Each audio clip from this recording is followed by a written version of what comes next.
Well, all across the state there are empty supermarket shelves and shortages of fresh food. Joining us now is Scott Driscoll from the United Retail Federation. Scott, good morning to you. Good morning, Kochie. We've seen a lot of panic buying in the supermarkets. Now, is that necessary? What are supplies looking like? Look, the last couple of days have been very positive. We've been getting trucks right around the state. We've been seeing airdrops into regions that have been cut off for days. So certainly across Brisbane also, as roads open up, we're going to see those shelves restocked. Okay, so how quickly will that happen? Give people an idea, because the last thing you want to do is run out of fresh water or essential items, fruit and veg for your kids. Oh, absolutely. Look, I'd suggest to people, if they're going out shopping, do your normal weekly shop. Don't go overboard. This is going to get sorted out over the next week. Think of your mates, though. Think of the people next door and the people behind you in the line. Make sure everyone gets a fair go. We're getting things back out onto shelves. There's been a great effort, particularly from the independent retailers, right around the state, to make sure those local guys in their local stores are getting the shelves back on track for their local communities. Okay, what's likely to come back on first in terms of food supplies, and what could lag a bit? Look, milk has probably been on the tip of a lot of people's tongues, wondering about when that's going to be back in full supply.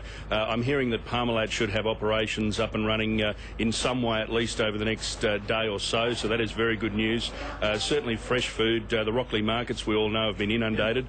So from the north coast, we're going to see a sort of a substation of the Rockley markets re-established. And I think over the next few days to a week, we'll see fresh food back and around Brisbane.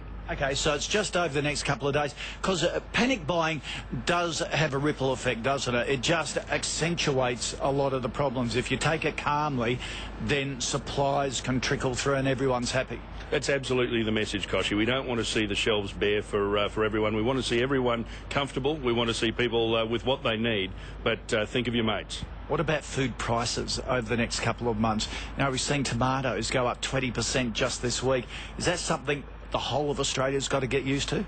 Look, it's probably going to be a short-term effect, perhaps over this season. I think we're going to have some areas, Bundaberg, for example. I mean, the sugar producers have been wiped out, and we're going to see a price effect. We all know that supply and demand is as it is. But the southern states are starting to move online over the next few weeks as well, and we'll get a lot of that fresh food back in. So we'll see prices a little bit eased when that happens. Okay. All right, Scott, thanks for your time this morning. Thank you. There you go, Mel. As we're saying, sort of the effects of this flood are going to be felt by everyone in Australia. It's going to disrupt a lot of lives.